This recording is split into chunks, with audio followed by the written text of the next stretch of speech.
Good morning. स्वागत है सभी का एनडीसी क्लास के डिजिटल प्लेटफॉर्म पे।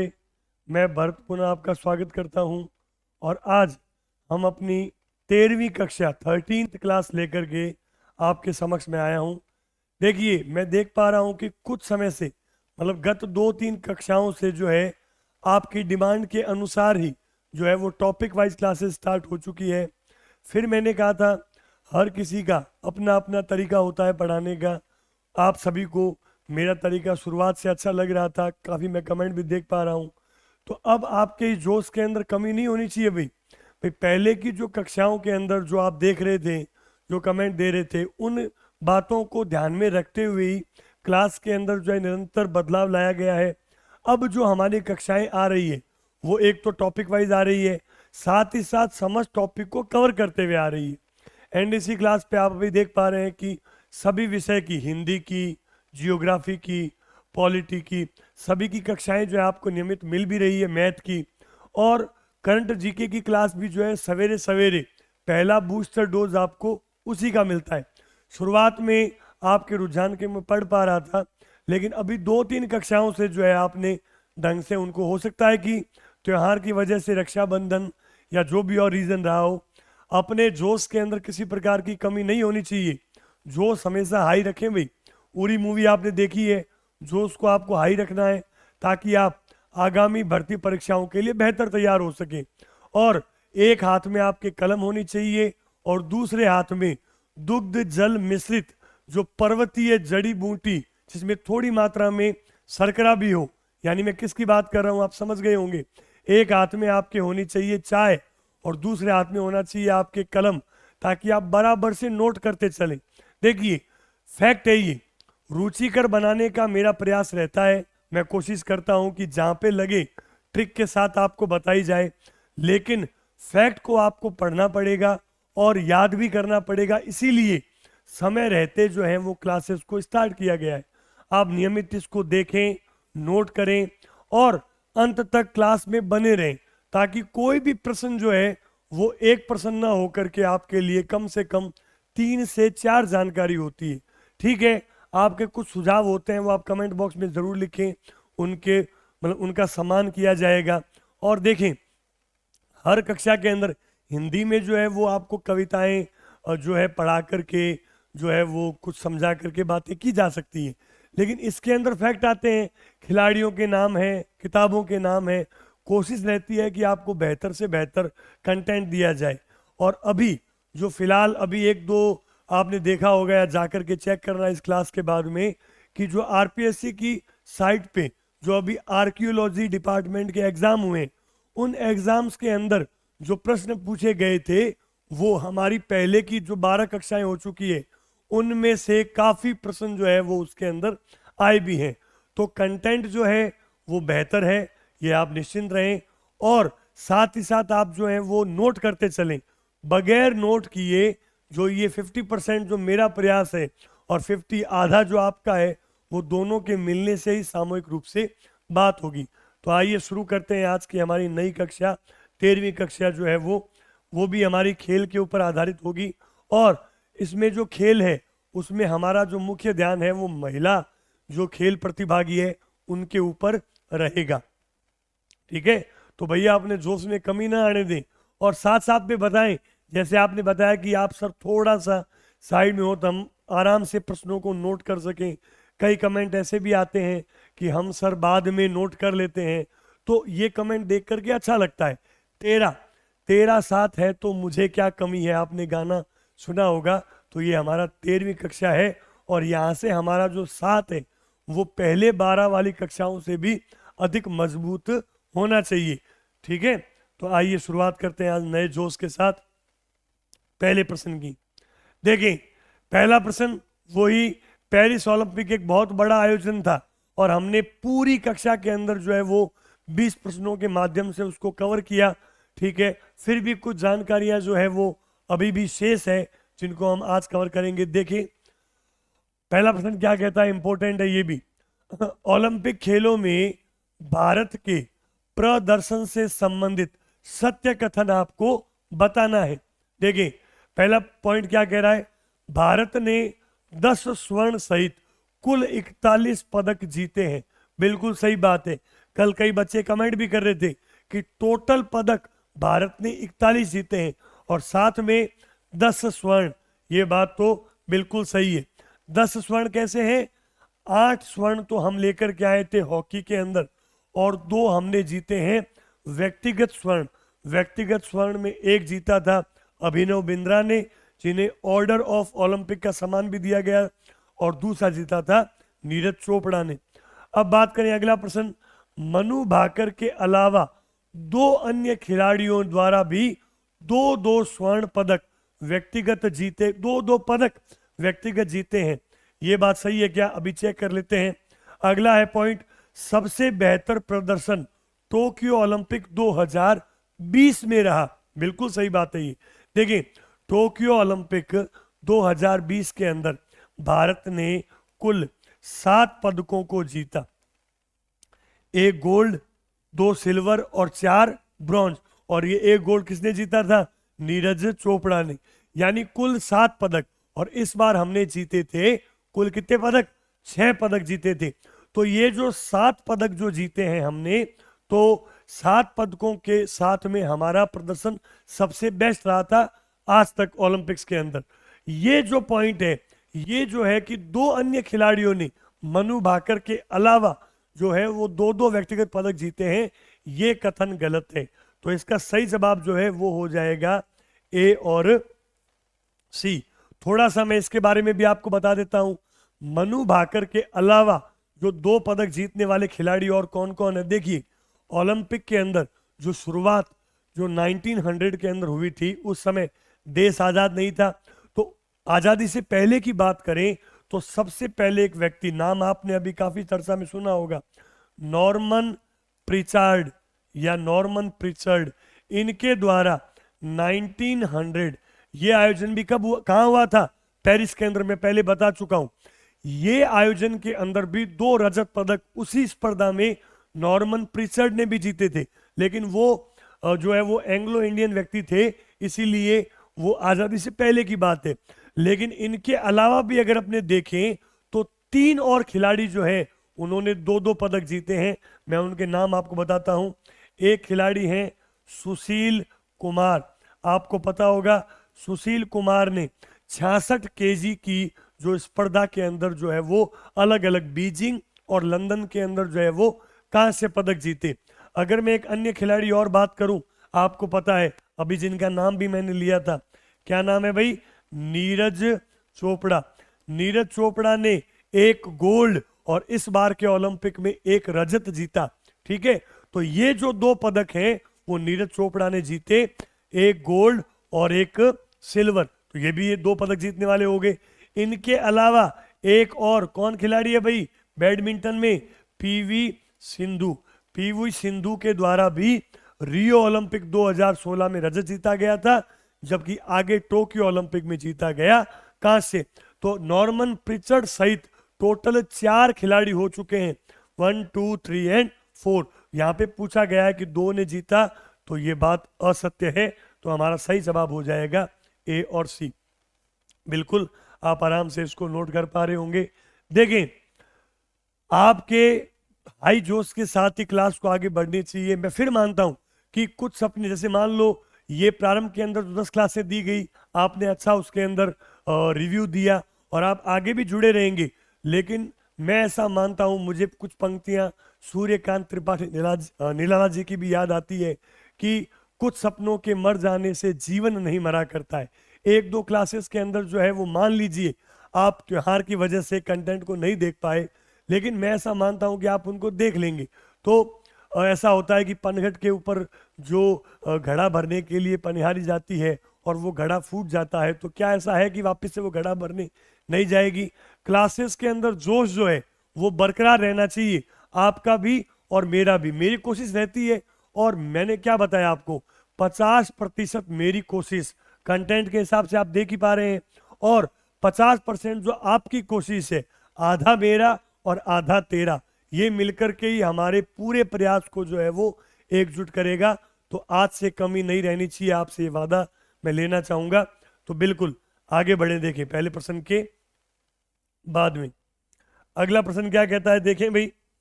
अगला प्रश्न कह रहा है एशियाई ट्रैम्पोलिन जिम्नास्टिक चैंपियनशिप में पदक जीतने वाली पहली भारतीय। खेल की स्पर्धाएं जो होती है कई कैटेगरी के अंदर होती है, तो ये देखो ट्रैम्पोलिन आपने देखा होगा, जिसके अंदर बच्चे कूदते रहते हैं उसको ट्रैम्पोलिन कहते हैं। तो एशियाई ट्रैम्पोलिन के अंदर जिम्नास्टिक, हालांकि जिम्नास्ट के अंदर जो है वो आपने एक नाम बहुत सुना होगा, दीपा करमारकर, ठीक है, बहुत फेमस जिम्नास्ट है जिन्होंने इस बार पार्टिसिपेट नहीं किया था। देखें पर इसमें पूछा गया एशियाई जिम्नास्ट चैंपियनशिप के अंदर पदक जीतने वाली पहली भारतीय का आपको नाम बताना है। आपके ऑप्शंस में दे रखे हैं सृष्टि खंडागले, मनिका बत्रा, दीप्ति जीवन जी और आभा खटुआ। तो इसका जो सही जवाब है वो हो जाएगा सृष्टि खंडागले। सृष्टि खंडागले जो है इनका संबंध कहां से है, महाराष्ट्र मुंबई से है, ठीक है। और इन्होंने जो है वो एशियाई ट्रैम्पोलिन जिम्नास्ट के अंदर जो है वो पदक जीता था, और ये ऐसा करने वाली पहली भारतीय बनी। अगर मैं थोड़े से अन्य ऑप्शंस पे जाऊं, मनिका बत्रा, मनिका बत्रा जो है वो टेबल टेनिस की खिलाड़ी, और टेबल टेनिस के अंदर भी जो रैंकिंग होती है उनमें पहली 25 जो रैंकिंग है उनमें शामिल होने वाली ये भारतीय बनी है, तो ये इस लिहाज से भी इंपॉर्टेंट है। दीप्ति जीवन जी जो है वो एक पैरा खिलाड़ी, ठीक है, ये एक पैरा खिलाड़ी है, और इनका संबंध जो है वो कहां से है, तेलंगाना से। और इन्होंने भी क्या किया था, इनके द्वारा भी जो है वो 40 मीटर जो है वो T20 जो अपने कह सकते हैं कि एक तैराक के अंदर जो है वो पदक जीता था, तो ये तेलंगाना की खिलाड़ी है, ध्यान रखें। और आभा खटुआ जो है, आभा खटुआ जो है उनका खेल जो है वो अपने शॉर्ट पुट खिलाड़ी है, ये शॉर्ट पुटर। शॉर्ट पुट जो होता है ना, आपने देखा होगा कि एक बॉल को, गोले को यहाँ रख करके घुमाते हैं, तो वो खेल जो है वो उनसे संबंधित है। तो सृष्टि खंडागले आप ध्यान रखेंगे एशियाई ट्रैम्पोलिन जिम्नास्ट, और इसका आयोजन कहाँ हुआ था, अभी मई के अंदर हांगकांग के अंदर इसका आयोजन हुआ था, हांगकांग। तो ये सब आप ध्यान रखें कि सृष्टि खंडागले जो है वो एशियाई ट्रैम्पोलिन जिम्नास्ट के अंदर पदक जीतने वाली पहली खिलाड़ी बनी है। दीपा करमारकर भी एक इंपॉर्टेंट नाम है, जबकि इन ऑप्शंस को भी आप थोड़ा सा ध्यान रखेंगे। आइए आगे बढ़ते हैं। देखें अगला प्रश्न क्या कह रहा है, भारत की पहली महिला पिच क्यूरेटर। क्यूरेटर आप जानते हैं, क्यूरेटर एक बहुत ही जिम्मेदारी का पद है। क्रिकेट में आपने नाम सुना होगा, पिच क्यूरेटर होते हैं, यानी जो खेल होता है, क्रिकेट में बात हो रही है, तो क्यूरेटर जो होता है वो पिच को तैयार करता है, उनकी देख रेख में पिच को तैयार किया जाता है। तो ये जो है भारत की पहली महिला पिच क्यूरेटर बनी है, उनका नाम बताना है आपको। ऑप्शंस है बिल्किस मीर, हिमानी, सुनेलिता, ये सुललिता नहीं है, एक नया नाम, टोपो, सुनेलिता टोपो, और जेसिंथा कल्याण। तो इसमें जो सही जवाब है वो हो जाएगा जेसिंथा कल्याण। देखिए इनका संबंध कहां से है, थोड़ा सा मैं बताऊं, बेंगलोर से। बेंगलोर के अंदर जो अभी MPL चल रहे थे, महिला प्रीमियर लीग, जो वुमेन का जो प्रीमियर लीग चल रहा था, उसके अंदर इन्होंने पिच को तैयार करने में भूमिका निभाई। और आपने जो BCCI के जो सचिव थे जय शाह का ट्वीट भी देखा होगा, इनके ऊपर किया गया कि ये पहली महिला क्यूरेटर के रूप में इन्होंने भूमिका निभाई। अगर मैं पहले ऑप्शंस की बात करूं, बिल्किस मीर जो अभी वर्तमान में पेरिस ओलंपिक 2024 के अंदर क्या थी भाई, जम्मू एंड कश्मीर के अंदर ये ज्यूरी में शामिल होने वाली पहली भारतीय महिला थी। कौन, बिल्किस मीर। मैं आपको बता चुका हूं। सुनेलिता टोपो भी 16 वर्ष की उड़ीसा की हॉकी प्लेयर है, फॉरवर्ड के अंदर खेलती है, हॉकी प्लेयर, इस वजह से भी ये फेमस है, तो ये थोड़ा सा ध्यान रखेंगे। और हिमानी, हिमानी का संबंध है जयपुर से, और ये जयपुर के अंदर जो 40 प्लस की उम्र में भी बैडमिंटन के अंदर ये अपना अच्छा प्रदर्शन कर रही है, इस वजह से भी लिहाज से इंपॉर्टेंट है हिमानी। लेकिन जेसिंथा कल्याण जो है वो पहली पिच क्यूरेटर। और सुनेलिता टोपो, अच्छा आज का मेरा प्रश्न आपके लिए आ रहा है, प्रश्न क्या है कि अभी जो है भारत की महिला हॉकी टीम के अंदर जो कप्तान थी उन्हें चेंज कर दिया गया है, ठीक है। तो मेरा आपसे ये प्रश्न रहेगा कि राजस्थान की जो महिला खिलाड़ी थी हॉकी के अंदर, वो पहले कप्तान थी। कमेंट बॉक्स में आपको उनका नाम और अगर उनका जिला पता हो तो आप जरूर बताएंगे। देखें, साथ साथ चलने से ही बात बनेगी, अकेले कदम बढ़ाने से बात बनती नहीं है। मैं आपको पहले बता चुका हूं 13वीं कक्षा है, 13, तेरा साथ है तो मुझे क्या कमी है, आपने गाना सुना होगा। इसी प्रकार से जो है वो अगर आपका साथ रहेगा तो ये क्लासेस निरंतर उसी जोश के साथ चलती रहेगी। तो मेरा आपसे आग्रह रहेगा कि अधिक से अधिक इसको शेयर करें, और आप चैनल पे नए हैं तो लाइक और शेयर भी करें, सब्सक्राइब भी करें। और जितनी भी क्लासेस है प्लेलिस्ट पे इसको डालने की तैयारी चल रही है, पहले 12 क्लासेस को, तो वो आपको प्लेलिस्ट पर एक ही जगह जो है वो उपलब्ध हो जाएगी। तो मेरा ये अनुरोध आपसे बार बार इसलिए रहता है कि क्लास में जोश जो है वो बरकरार रहना चाहिए। आगे देखें अगले प्रश्न पे। देखो अगला प्रश्न क्या है, देखें चेस से संबंधित। देखो मैंने आपको पहले अवगत करवा दिया था, आज की हमारी क्लास महिला शक्ति के ऊपर केंद्रित है। यानी महिलाओं ने जो खेलों के अंदर पूरे भारत की महिलाओं में, अभी राजस्थान की महिलाएं भी आएगी, पूरे भारत और विश्व की महिलाओं ने जो परचम लहराया है उसी को जो है वो हम आज आपके साथ साझा कर रहे हैं। तो आप भी जोश बरकरार रखें। देखिए भारत की तीसरी महिला ग्रैंड मास्टर, देखो ग्रैंड मास्टर का जो खिताब है वो एक संस्था है FIDA के द्वारा दिया जाता है। और भारत में कई ग्रैंड मास्टर पुरुषों के अंदर तो है ही, लेकिन हमें पूछा गया है कि भारत की तीसरी महिला ग्रैंड मास्टर कौन बनी है, ये बात है। तो इसमें देखिए ऑप्शंस क्या क्या है, कोनेरू हम्पी, हरिका द्रोणावल्ली, वैशाली रमेश बाबू और दिनिंदी देशिंगू। सही जवाब हो जाएगा वैशाली रमेश बाबू। देखिए कोनेरू हम्पी जो है, देखो साउथ के अंदर जो है, साउथ का मतलब ये हो गया कि कर्नाटक और केरल के अंदर जो है वो बहुतायत के अंदर जो है वो चेस का जो है वो रुझान रहता है, और वहां से काफी ग्रैंड मास्टर निकले भी हैं, ठीक है। तो ये जो बेल्ट है वो चेस के लिहाज से, अभी आप जियोग्राफी के अंदर पढ़ ही रहे हैं, भूगोल, ठीक है, नक्शा जो है बार बार मैडम आपको बना करके बताते ही है, ठीक है। मेरा भी नक्शा उतना, जो मैंने नीचे वाले समुद्र तट वाले हिस्से को केवल लिया है, ये चेस के लिहाज से बहुत ही एक अच्छा एरिया है, ठीक है। तो ये जो है इनमें बात ये की जा रही है कि दोनों तरफ आंध्र प्रदेश में भी और कर्नाटक केरल में भी, तो जो भारत की तीसरी महिला ग्रैंड मास्टर कौन बनी ये पूछा गया है। देखो कोनेरू हम्पी को सभी जानते हैं, इन्होंने सबसे कम उम्र के अंदर ग्रैंड मास्टर, महिला ग्रैंड मास्टर बनने का जो गौरव हासिल किया था। इनका संबंध कहां से है, विजयवाड़ा से, विजयवाड़ा आंध्र प्रदेश, ठीक है।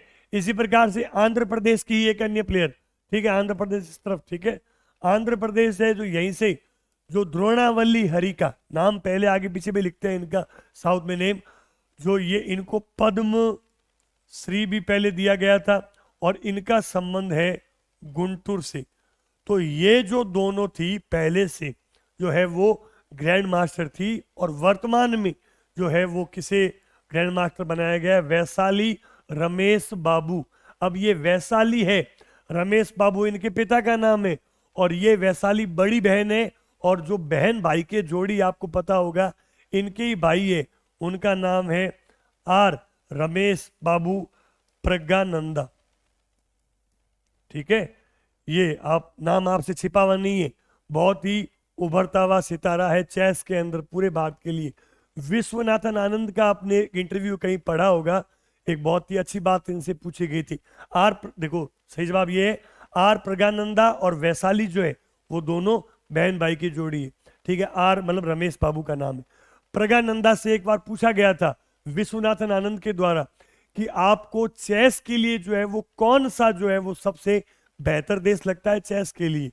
अन्य खिलाड़ियों से पूछा गया, किसी ने जो है वो स्पेन बताया, किसी ने जो है वो पेरिस बताया, लेकिन प्रज्ञानंदा ने बताया कि मुझे चेस के लिए जगह का क्या फर्क पड़ना है, चेस के लिए उस कमरे की बात होती है कि वो जो कमरा है उसके अंदर तापमान नियंत्रित होना चाहिए, यानी एसी ढंग से चल रहा हो तो जो है वो किसी भी खिलाड़ी को शिकस्त दी जा सकती है। तो बात आपकी पढ़ाई की भी इसी तरीके से होती है, आप पढ़ाई कर रहे हैं ठीक है, लेकिन नियमितता नहीं है। किस वजह से नहीं है वो कहीं ना कहीं आप भी उसके पीछे कारण हो सकते हैं। नियमितता नहीं है, जगह का फर्क होता है केवल। अगर आप जगह जो है, एक अन्य भी आपने जो है वो आईएएस अधिकारी मीणा का इंटरव्यू भी सुना होगा, उनका नाम आप बताएं अगर आपको पता हो कमेंट बॉक्स में। उन्होंने कहा कि आप तो मुझे केवल ये बता दो कि एग्जाम कब है और कौन सी पुस्तकें पढ़नी है, फिर वो सारी की सारी जिम्मेदारी मेरी है कि उस एग्जाम के अंदर किस प्रकार से टॉप करना है। तो देखें, जो जोश है वो अगर बरकरार रहता है तो वो नियमितता से ही रहता है। अगर उसमें उतार चढ़ाव आए, अगर मान लीजिए एक कक्षा जो है वो आप 5-10 हजार जने एक दिन में देख पा रहे हैं, अगले दिन ही वो ग्राफ नीचे आ गया, तो कहीं ना कहीं पढ़ाने वाले का जोश भी जो है वो कम हो जाता है। तो इस जोश का बरकरार रहना जो है वो आपके हाथों में है, और साथ साथ में मेरी भी कोशिश रहेगी कि अधिक से अधिक कंटेंट को बेहतर बनाया जाए। तो देखें, वैशाली रमेश बाबू आर प्रज्ञानंदा की ही बहन है, बड़ी बहन है ये छोटे भाई हैं, और दोनों अभी वर्तमान में चेस के अंदर एक सेंसेशन बने हुए हैं। दिनिधि देशिंगू मैं बता चुका हूं, इनका संबंध क्या है, कर्नाटक से है, और ये तैराक है, और ये अभी पेरिस ओलंपिक में सबसे कम उम्र की तैराक या सबसे कम उम्र की प्रतिभागी के रूप में इन्होंने पार्टिसिपेट किया था। देखिए अगला प्रश्न, अगला प्रश्न क्या है, 33वां थॉमस कप 2024 का विजेता देश का नाम आपको बताना है। तो देखें, थॉमस कप और एक होता है उबेर कप। कौन कौन से भाई, एक थॉमस कप और एक उबेर कप। थॉमस कप किससे संबंधित हो गया, पुरुषों से, और उबेर कप संबंधित हो गया महिलाओं से। और कौन सा खेल है ये, बैडमिंटन के अंदर। तो थॉमस कप और उबेर कप जो है वो, इसका आयोजन कब से कब हुआ, 27 अप्रैल से लगा करके 5 मई 2024 तक इसका आयोजन किया गया। और ये आयोजन कहाँ पे हुआ था, ये आयोजन भी आयोजित हुआ था चीन के अंदर। हमें ये पूछा गया है कि इसका विजेता देश कौन था, तो इसका सही जवाब हो जाएगा चीन। चीन इसका विजेता था, और चीन ने 16वीं बार इसको जीता है। अच्छा, जो थॉमस कप है इसका तो 33वां एडिशन था, जबकि उबेर कप का 30वां एडिशन। तो ये भी पूछा जा सकता है आपको। उबेर कप के अंदर तो भारतीय महिलाओं ने अच्छा प्रदर्शन किया, जबकि थॉमस कप में थोड़ा सा वो पीछे रहे, और इसमें उप विजेता रहा इंडोनेशिया दोनों खेलों के अंदर। जबकि चीन जो है थॉमस कप और उबेर कप दोनों को उसने जीता। आगे देखें, अगला प्रश्न क्या कहता है, देखें अगला प्रश्न जो है वो संबंधित है, ये देखो थोड़ा सा गलत प्रिंट हो रखा है, ISSF। ISSF का मतलब क्या होता है, देखें inter national shooting sports federation. देखिए, शूटिंग के अंदर आपको पता है जो है राजस्थान से भी काफी खिलाड़ी पार्टिसिपेट करते हैं, और पूरे भारत से भी जो है शूटिंग में रुझान रहता ही है। ठीक है, अलग अलग शूटिंग एकेडमी होती है। इंटरनेशनली जो शूटिंग स्पोर्ट्स फेडरेशन है ISSF, इनमें प्रतिभागी जो भाग लेकर के ही आगे इनके लिए पेरिस ओलंपिक के दरवाजे खुलते हैं। तो इसका जो आयोजन 2024 के अंदर हुआ, कहां पे हुआ, अगर आपसे ये पूछें तो ये आयोजन जो है वो 31 मई से लगा करके 5 जून के मध्य जो है वो कहां पे आयोजन हुआ इसका? एक सेकेंड,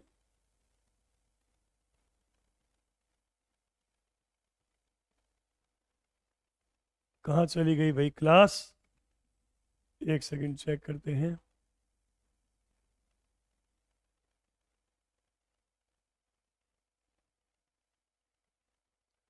करंट जीके की 2020 सीरीज।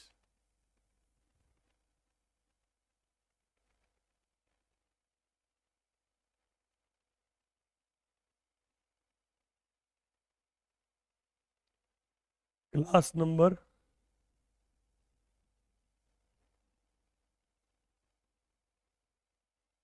एक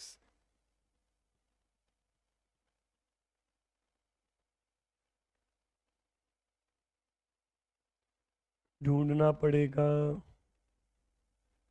2020 सीरीज की अपनी क्लास कौन सी चल रही है भाई? 13वीं क्लास चल रही है ना?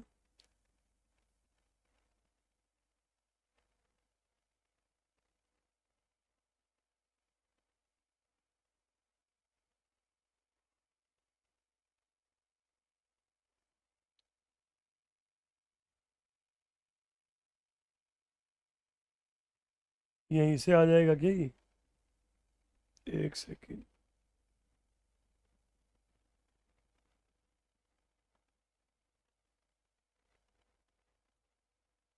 एक सेकेंड देखते हैं कहाँ चला गया।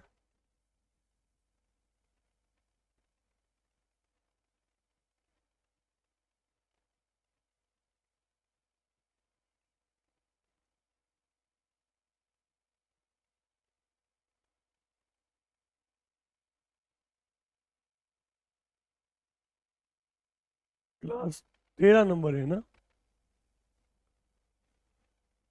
13 नंबर क्लास तो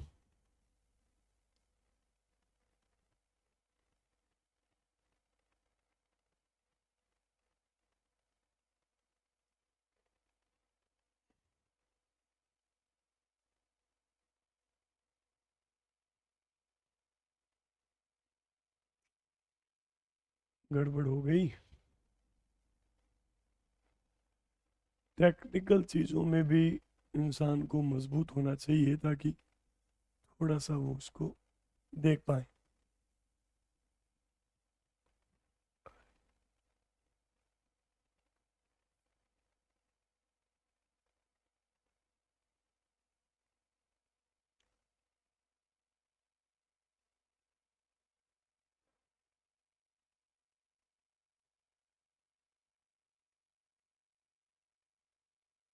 वेरी गुड। ये देखो थोड़ा सा माफ़ी चाहता हूँ मैं, इसमें हम कहीं और भटक गए थे। जैसे स्टूडेंट भी कुछ भटक चुके हैं, लाइव बराबर आ नहीं रहे हैं, थोड़ा सा क्लास भी हमारी भटक गई थी, तो इंटरप्शन के लिए माफ़ी चाहूँगा। देखिए वापस से पुनः क्लास से जुड़े भाई। देखो क्या था, ISSF फुल फॉर्म क्या हो गई? International shooting sports federation. इसके अंदर जो है वो इसका आयोजन 31 मई से 5 जून तक, ये जो है जर्मनी के म्यूनिक शहर के अंदर इसका आयोजन हुआ। जर्मनी, म्यूनिक, ठीक है। और इस प्रतियोगिता के अंदर भारत का स्थान कौन सा रहा, आपको ये पूछा गया है। तो इसमें भारत का स्थान रहा था तीसरा। और आपको एक जानकारी इसमें और, कि भारत का स्थान तीसरा रहा और इसमें भारत ने कुल 2 पदक जीते। एक भारत ने जीता गोल्ड और एक भारत ने जीता कांस्य पदक। और ये 2 पदक जो है वो, एक तो जीतने वाले थे सरबजोत सिंह, नाम आपको, अब आप इस नाम से अनभिज्ञ नहीं हो सकता है कि पहले आपको इस नाम के बारे में इतना नहीं पता हो जब पेरिस ओलंपिक से पहले, लेकिन अब आपसे ये छिपा हुआ नहीं है। मनु भाकर के साथ इन्होंने 580 अंकों के साथ जो है वो कांस्य पदक 10 मीटर मिश्रित वाले में जीता था। और एक कांस्य पदक जो जीता था वो एक और शूटर है, उनका नाम है सिफ्त कौर, ठीक है, इतना नाम ध्यान रखें, सिफ्त कौर। तो इन दोनों के एक एक पदकों की बदौलत जो है भारत इसमें तीसरे स्थान पे रहा, ठीक है। पहला स्थान इसमें भी चीन का रहा और दूसरा स्थान जो था वो नॉर्वे का। ये आपसे नहीं पूछेंगे, तो ये जरूर ध्यान रखें कि ISSF की जो वर्ल्ड कप 2022 राइफल विश्व कप के अंदर जो है वो भारत का स्थान कितना रहा था, तीसरा। और ये नाम भी आप ध्यान में रखेंगे। ये इन्होंने डॉक्टर की पढ़ाई कर रखी थी और बाद में इन्होंने इसको जो है वो अपनी शौकिया तौर पे चूज किया था और बाद में अच्छी खिलाड़ी के रूप में ये सिफत को और भी ध्यान रखें। ठीक है, तो आगे बढ़े। देखो, थोड़ी सी जो बाधा आई उसके लिए मैं माफ़ी चाहता हूँ। टेक्निकल जो है वो चीज़ें कभी कभार हो जाती है, तो इस वजह से इंटरप्शन रहता है। अगला प्रश्न देखें। हाँ भाई, पहले वाले प्रश्न तो हमने कवर कर लिए सारे, वो मैं एक बार चेक कर लेता हूँ, फिर आगे बढ़ते हैं। देखो, 7वें प्रश्न पे जा रहे हैं। 7 बनाए रखें भाई, 7वां प्रश्न है। 7 छोड़ा तो नहीं है किसी ने। अगर कोई बीच में इंटरप्शन से हट गए तो वापस से आकर के जुड़ जाएं, उन्हें खबर पहुंचाएं कि क्लास कंटिन्यू चल रही है। भारतीय महिला जिसने टेस्ट क्रिकेट में सबसे तेज दोहरा शतक लगाया, उनका नाम आपको बताना है। खिलाड़ियों के नाम: स्मृति मंधाना, हरमनप्रीत कौर, दीप्ति शर्मा और सैफाली वर्मा। सही जवाब है सैफाली वर्मा। सैफाली वर्मा ने दक्षिण अफ्रीका के खिलाफ जो है, हालांकि इसको तेज आप कहें क्योंकि महिला क्रिकेट में जो है वो रिकॉर्ड तो है, 194 गेंदों के अंदर जो है वो इन्होंने सबसे तेज दोहरा शतक रजिस्टर किया है, इसलिए चर्चा का विषय है, तो ये पूछा जा सकता है। स्मृति मंदाना आपको पता है ओपनिंग बैट्समैन।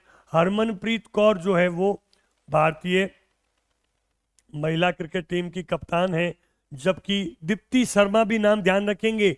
दीप्ति शर्मा जो है वो इनमें भी ICC की जो रैंकिंग होती है उनमें टॉप 10 बॉलर के रूप में और ऑलराउंडर के रूप में भी अपने आप को रजिस्टर्ड किया है। किसने?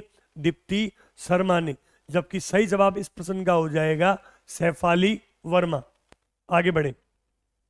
देखो, अगला प्रश्न क्या कहता है, फिर पुनः पेरिस ओलंपिक पे और जानकारी। पेरिस ओलंपिक में शामिल हुई देश की पहली विधायक का संबंध किस राज्य से है, आपको ये पूछा गया है। देखो, यानी विधायक, वर्तमान में विधायक है ये, और इन्होंने जो है वो अभी पेरिस ओलंपिक 2024 के अंदर शिरकत की थी। उनका संबंध किस राज्य से आपको बताना है। तो इसका सही जो जवाब है वो हो जाएगा बिहार। बिहार के अंदर एक जो जिला है वो जमुई विधानसभा क्षेत्र है, वहां से जो है वो उनका नाम आप देखें श्रेयसी सिंह। और श्रेयसी सिंह जो है इनका खेल क्या है, शूटिंग। इन्होंने जो है इस बार पेरिस ओलंपिक गोल्ड, मतलब कोई पदक नहीं जीता, लेकिन ये विधायक होने के साथ साथ खेलों में भी इनकी अच्छी रुचि है। 2020 के अंदर जो बिहार में विधानसभा चुनाव हुए थे उनमें ये इस से बीजेपी की सीट से जीत करके आई थी, और इस बार इन्होंने पेरिस ओलंपिक के अंदर भी हिस्सा लिया था। तो ये इंपॉर्टेंट प्रश्न है, चर्चित व्यक्तित्व के हिसाब से आपको पूछा जा सकता है, तो ध्यान रखेंगे बिहार, श्रेयसी सिंह। आइए अगले प्रश्न की ओर बढ़ते हैं। देखो, अगला प्रश्न क्या कहता है, इंग्लिश चैनल पार करने वाली दुनिया की सबसे कम उम्र की पैरा तैराक कौन है, आपको यह बताना है। तो इनमें ऑप्शन है जिया रॉय, भक्ति शर्मा, माना पटेल और शिखा टंडन। सही जवाब हो जाएगा जिया राय।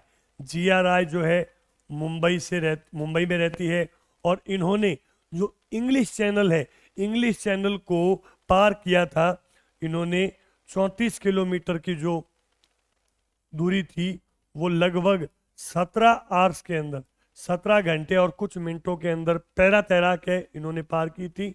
तो जिया रॉय भी आप ध्यान रखेंगे। ठीक है, भक्ति शर्मा आपको पता है पूर्व के अंदर जो है वो तैराक, और माना पटेल वर्तमान में है। तो माना पटेल जो है वो बैक फ्लिप होती है, या आपने कह सकते हैं कि जो बैक थ्रो है, यानी पीछे की ओर, बैक स्ट्रोक वर्ड बेटर रहेगा। तो जो बैक स्ट्रोक के अंदर जो है वो 200 मीटर के अंदर जो है वो माना पटेल, और इनका संबंध कहाँ से है, गुजरात, अहमदाबाद से। तो ये जो है वहाँ की प्लेयर है वर्तमान में, जबकि शिखा टंडन जो है वो भी पूर्व में प्लेयर रही थी बेंगलोर से। तो ये चारों प्लेयर जो है वो तैराकी से संबंधित ही है। लेकिन आपको पूछा गया है कि इंग्लिश चैनल, तो जिया रॉय वर्तमान में ध्यान रखेंगे और माना पटेल भी ध्यान रखें। देखें अगला प्रश्न, देखो कुछ प्रश्न मिश्रित होते हैं, राजस्थान के खिलाड़ी भी हैं, इंडिया के भी हैं, वर्ल्ड के भी आएंगे। तो मेरा ये प्रयास रहता है कि 20 प्रश्नों में आपको प्रत्येक जो है वो राष्ट्रीय, अंतर्राष्ट्रीय और राज्य स्तर के जो भी नामी चर्चित खिलाड़ी है जो वर्तमान में विभिन्न प्रकार की स्पर्धाओं में अपना कंट्रीब्यूशन दे रहे हैं, उनसे आपको मैं अवगत करवाऊं। तो उसी क्रम में ये प्रश्न इंपॉर्टेंट है। पैरा ओलंपिक जो अभी आपको पता है कब से इनका आयोजन होने वाला है, 28 अगस्त से। पैरा ओलंपिक के अंदर भाग लेने वाले खिलाड़ियों के संबंधित खेलों को आपको सम्मिलित करना है। मैंने आपको कल की क्लास में ही बताया था, टोटल 9 जो है वो पैरा खिलाड़ी जो है वो वर्तमान में गए हैं, उनमें आपको इनके खिलाड़ियों के उनके खेलों से सम्मिलित करना है। अनीता खींचड़, अनीता खींचड़ जो है वो संबंध किससे हो जाएगा, रोविंग, रोविंग कह दो। इनके लिए एक वर्ड जो है वो क्या यूज होता है, नौकायान, तो ये नौकायान के खिलाड़ी है पैरा में। ठीक है, श्याम सुंदर स्वामी जिनका संबंध बीकानेर से है, ये आर्चरी से संबंधित है।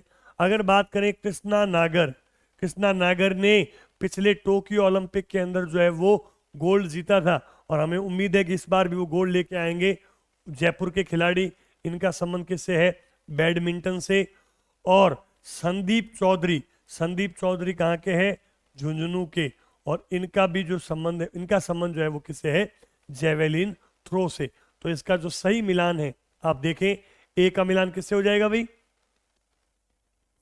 ए का मिलान जो है वो हो जाएगा आपके 3 से, ए का मिलान 3 से, बी का मिलान किससे हो जाएगा 1 से, और सी का मिलान जो है वो 4 से।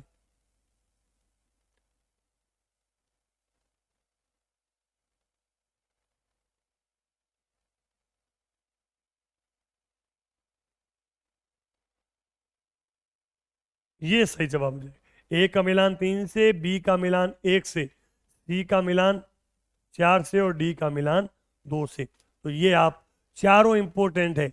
ये 4 खिलाड़ी आ चुके हैं, उनके अलावा जो 5 अन्य खिलाड़ी है उनका भी मैं आपको बता चुका हूं। मोना अग्रवाल है, साथ साथ बताते रहे, मोना अग्रवाल है, ठीक है, सुंदर सिंह गुर्जर है, अवनी लेखरा है, और कौन रह गया भाई, उनके अलावा भी तो 2 अन्य खिलाड़ी है, 3 खिलाड़ी ये हो गए।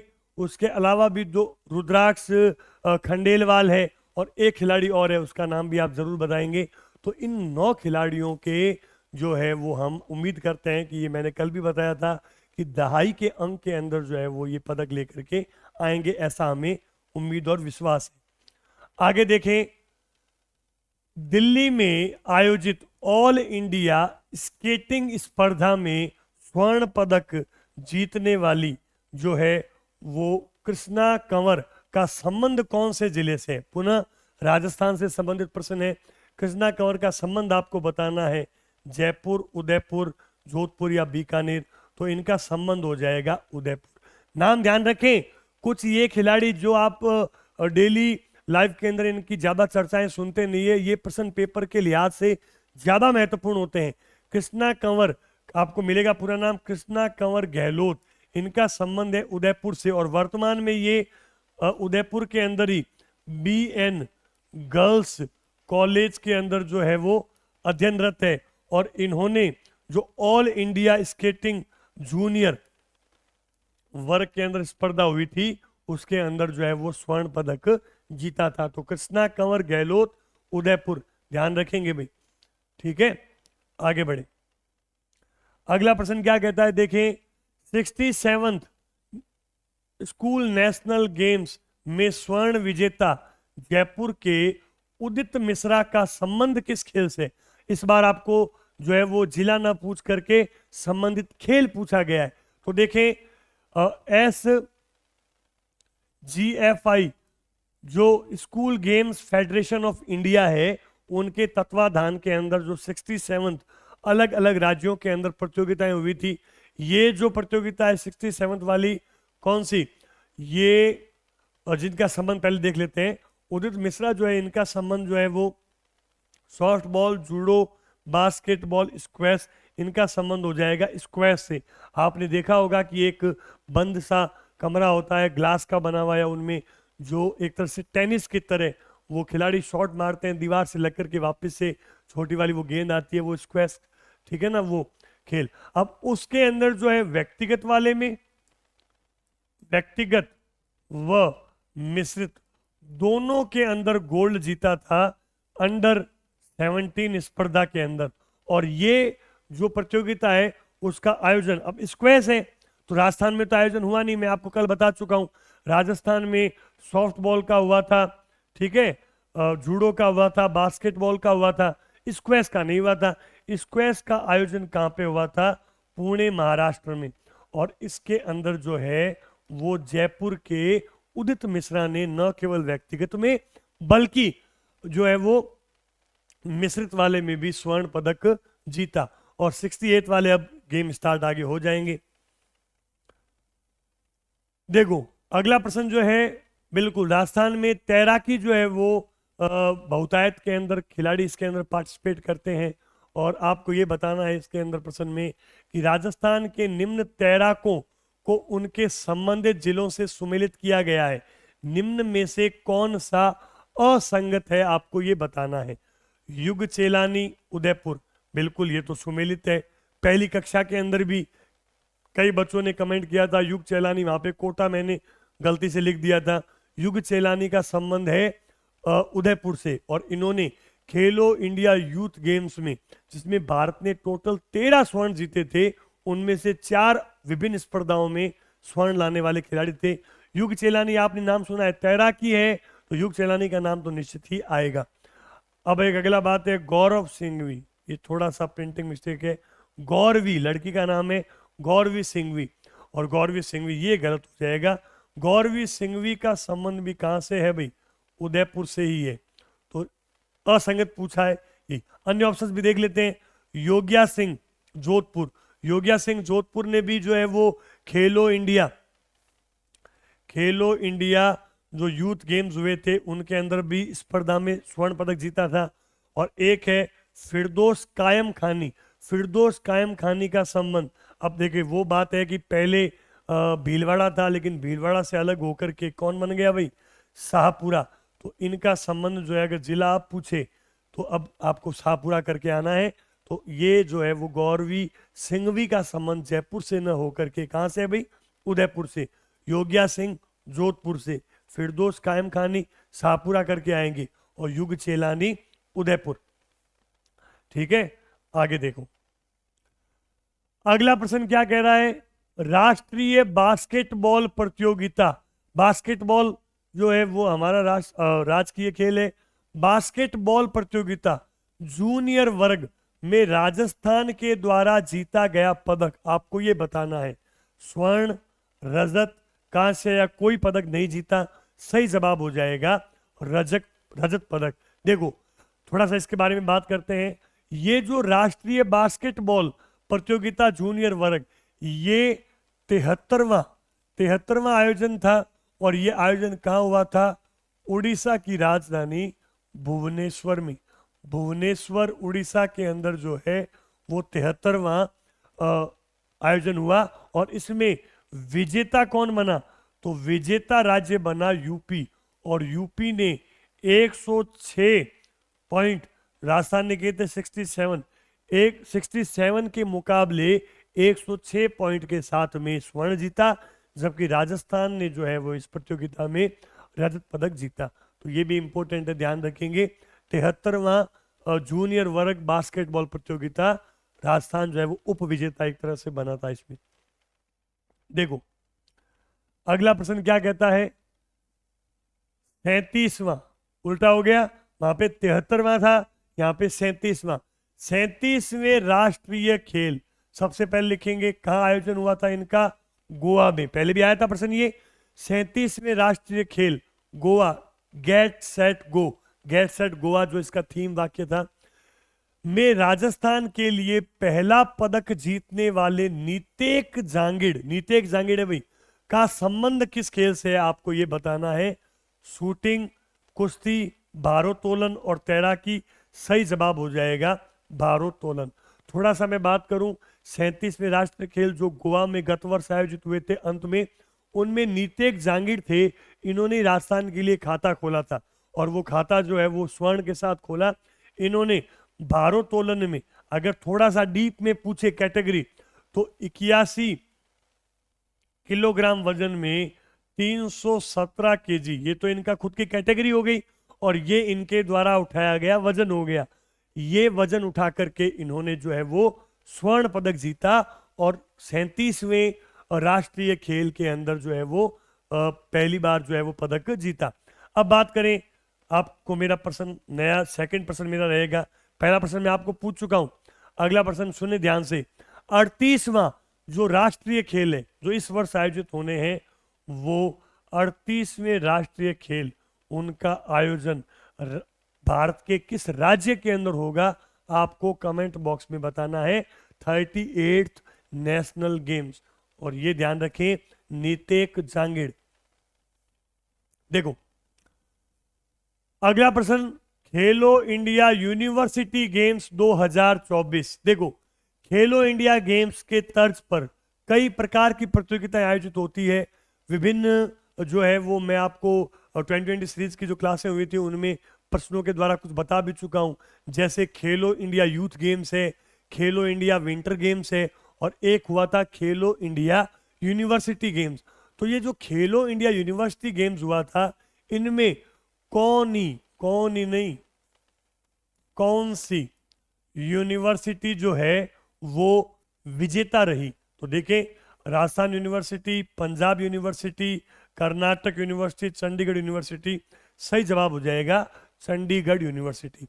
और इतना डीप में नहीं पूछेंगे, फिर भी इन्होंने टोटल 71 पदक जो है वो इसमें 28 गोल्ड के साथ में 71 पदक जीत करके खेलो इंडिया यूनिवर्सिटी गेम, और इसका भी चौथा संस्करण था भैया, पहले 3 संस्करण हो चुके हैं। देखो खेलो इंडिया यूथ गेम का छठा संस्करण हुआ था, खेलो इंडिया विंटर गेम जो कि जम्मू कश्मीर और लद्दाख में हुए थे उसका भी चौथा संस्करण था, जबकि खेलो इंडिया यूनिवर्सिटी गेम्स का भी चौथा संस्करण था। और इसके अंदर जो है वो चंडीगढ़ यूनिवर्सिटी है पंजाब के अंदर, वो प्रथम स्थान पे रही। सेकंड स्थान पे रही लप्पू। लप्पू की फुल फॉर्म क्या है भाई? एलपीयू है, लप्पू मतलब एलपीयू, ठीक है ना। लवली प्रोफेशनल यूनिवर्सिटी इसमें सेकंड नंबर पे रही, और जो है वो पंजाब थर्ड पे। राजस्थान की अपने बात करते हैं, यूनिवर्सिटी ऑफ राजस्थान, इनका रहा था स्थान 41वां और इन्होंने 7 पदक जो है वो इसमें जीते, ठीक है। तो यूनिवर्सिटीज के अंदर भी खिलाड़ी जो है वो भाग लेते हैं। तो राजस्थान के अंदर थोड़ा सा प्रदर्शन पीछे रहा, उम्मीद करते हैं आगे वाले संस्करणों में बेहतर प्रदर्शन रहेगा। देखो अगला प्रश्न क्या है, निम्न में से कौन सा खिलाड़ी शूटिंग से संबंधित नहीं है। जैसे तैराकी का है राजस्थान में, आपको मैंने बताया कौन से जिले से संबंधित नहीं है। शूटिंग का आपको खिलाड़ी बताना है कि कौन सा नहीं है। ओम प्रकाश मिठारवाल या मितारवाल, मितारवाल भी लिखा रहता है। ओम प्रकाश मितारवाल, आपने नाम बिल्कुल सुन रखा होगा, पूर्व में बहुत ही शानदार शूटर थे ये। और Divyansh Pawar 10 metre air rifle जो है इनके अंदर शूटर वर्तमान में भी ये खेल रहे हैं, तो ये तो शूटर है ही। विवान कपूर, विवान कपूर, इनको शूटिंग के साथ साथ इनकी जो महंगी महंगी गाड़ियों के मुंबई के हैं उनके लिए जाना जाता है विवान कपूर। हालांकि इनका प्रदर्शन अभी जो बाकू अजरबैजान की एक जगह है, उसकी राजधानी है, वहां पे जो है वो आयोजन हुआ था अभी शूटिंग की प्रतियोगिता, उनमें इसका स्थान 7वां रहा। यानी इनका प्रदर्शन जो है वो इतना बेहतर नहीं रहा था, थोड़ी सी आलोचना भी हुई थी, लेकिन विवान कपूर का संबंध भी किससे है? शूटिंग से है। अच्छा अगला प्रश्न जो है, अगला पॉइंट, आर्यन नेहरा, बिल्कुल ये जो है आर्यन नेहरा जो है उनका संबंध शूटिंग से नहीं है, ये तैराक है। और ये तैराक कहाँ के हैं? अहमदाबाद के। और ये भाग लेते हैं 800 मीटर फ्री स्टाइल। और एक एडिशनल जानकारी मैं आपको और दे दूं, इनके पिता आईएएस भी हैं और इन्होंने जो है तैराकी को अपने पैशन को फॉलो कर रहे हैं और अहमदाबाद के साथ साथ पूरे देश के अंदर अपना नाम रोशन कर रहे हैं। तो आर्यन नेहरा का जो संबंध है वो किससे है? तैराकी से, जबकि ये तीनों खिलाड़ी शूटिंग से संबंधित है। अगला प्रश्न देखें।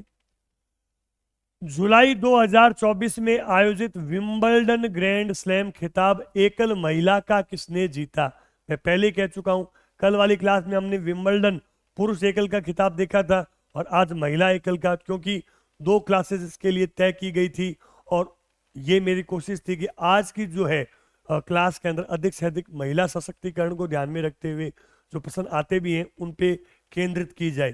तो विंबलडन ग्रैंड स्लैम का एकल महिला का खिताब किसने जीता? Iga Swiatek, Coco Gauff, Barbora Krejcikova और जैस्मिन पाओलिनी। सही जवाब हो जाएगा बारबोरा क्रेजिकोवा। तो बारबोरा क्रेजिकोवा का एक तो संबंध कौन से देश से है ये पूछा जाता है। संबंध है चेक गणराज्य से। ठीक है। अच्छा, इन्होंने विंबलडन जीता है। अभी यूएस ओपन मैंने बताया था चल रहा था, पहले ऑस्ट्रेलियन ओपन हुआ, ऑस्ट्रेलियन ओपन, वो इनमें नाम नहीं है, वो थी आर्याना साबालेंका और वो खिलाड़ी कहां की थी? बेला। देखो महिलाओं में फिर भी क्या है, मैंने ऐसा नोट किया है, आपने भी देखा होगा कि जो साल में 4 बड़ी प्रतियोगिताएं होती है उन चारों के अंदर ही अलग अलग जो है वो पार्टिसिपेट करती है। तो आर्याना साबालेंका के द्वारा जो है वो ऑस्ट्रेलियन ओपन जीता गया था, जबकि ईगा स्वीटेक कहाँ की खिलाड़ी है? पोलैंड की, इनके द्वारा जीता गया था फ्रेंच ओपन। जबकि हमारा प्रश्न किस पे है? विंबलडन, और विंबलडन जीतने वाली थी बारबोरा क्रेजिकोवा। आगे देखें, जो अगला प्रश्न है वो भी important, UFC ultimate fighting championship. देखो ये नई तरह की प्रतियोगिता है, आपने अगर देखा होगा, अल्टीमेट फाइटिंग चैंपियनशिप जीतने वाली पहली भारतीय महिला। ठीक है, तो ये आपको पूछा गया है कि पहली भारतीय महिला कौन है, तो ये इसमें ऑप्शंस है अंतिम पंघाल, पूजा तोमर, विनेश फोगाट या रितिका। सही जवाब जो है इसका हो जाएगा पूजा तोमर। देखें, अल्टीमेट फाइटिंग चैंपियनशिप जो है इसको एक तरह से ये MMA मिक्स्ड जो है मार्शल आर्ट का एक फॉर्म है और मिक्स्ड मार्शल आर्ट फॉर्म के अंदर पूजा तोमर को साइक्लोन भी कहते हैं। साइक्लोन चक्रवात या तूफान के लिए वर्ड यूज हो रहा है। साइक्लोन जो है वो वर्ड इनके लिए यूज हो रहा है। जैसे अभी मैंने आपको क्या बताया कि पूजा तोमर जो है, इन्होंने, ये यूपी मुजफ्फरनगर की रहने वाली है और इन्होंने इस प्रतियोगिता को पहली बार, किसी भी भारतीय ने पहली बार जीता है। साइक्लोन चक्रवात, अब देखो मैंने आपको जैसे बताया कि 13 क्लास अपनी स्टार्ट चल रही है, 13 से जो 19 है वो आपको पता है 13 से लेके 19 तक होता है। और टीन जो है वो अपने किसके लिए वर्ड यूज करते हैं? टीन यूज करते हैं अपने किशोरावस्था की ओर, और किशोरावस्था के अंदर जो है वो संघर्ष और तूफान का काल होता है। और ये जो साइक्लोन तूफान है वो पूजा तोमर जो है वो लेकर के आई किस प्रतियोगिता में? Ultimate fighting championship. अब ये जो वर्ड तो टीन एजर होता है, अपने पढ़ते हैं ना भाई, 13 से लगा करके 19 तक के लिए टीन एजर, 13 से लेके 19 तक। लेकिन अब मारवाड़ी के अंदर इसको खराब करके बना देते हैं कि भाई टिंगर कर देते हैं, जबकि एक्चुअल में वर्ड क्या होता है? Teenager. जैसे गाड़ियों में आगे लगने वाला होता है वो होता है मड गार्ड, आपने देखा होगा, लेकिन हम उसको क्या पढ़ते हैं, प्रोनाउंस करते हैं मरगाट। तो मरगाट कोई वर्ड नहीं है, मड गार्ड होता है। तो ये 13 से 19 संघर्ष और तूफान का काल है, इसी में पूजा तोमर ने इस प्रतियोगिता में जीत हासिल की। आगे देखें, देखो अंतिम प्रश्न पुनः राजस्थान के परिप्रेक्ष्य में पूछा गया है। राजस्थान की प्रसिद्ध खिलाड़ी अरुधंती चौधरी का संबंध किस खेल से है? आपको यह पूछा गया है। हॉकी, शूटिंग, मुक्केबाजी या बैडमिंटन। सही जवाब हो जाएगा मुक्केबाजी। देखें, अरुधंती चौधरी का जिला आपसे पूछा जा सकता है। इनका संबंध जो है वो कौन से जिले से है? कोटा से है। और इन्होंने मुक्केबाजी की जो स्पर्धा हुई थी उसके अंदर ऑल इंडिया उसमें स्वर्ण पदक भी जीता था। तो ये ध्यान रखें, अरुधंती चौधरी, और संबंध है इनका मुक्केबाजी से और इनका जिला हो जाएगा कोटा। तो देखें, ये आज की हमारी क्लास जो थी वो खेल और खिलाड़ियों में पूर्णतया जो है वो लगभग महिलाओं के ऊपर समर्पित थी। और पहले वाली क्लास भी हमने आपने कल देखी होगी, नहीं देखी है तो अभी जाकर के देखें, वो भी खेल व खिलाड़ी।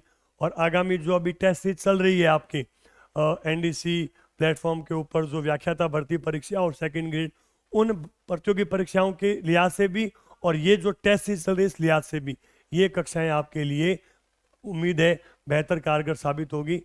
फिर अपने मिलते हैं कल एक नई कक्षा और नए जोश के साथ में, तब तक के लिए धन्यवाद।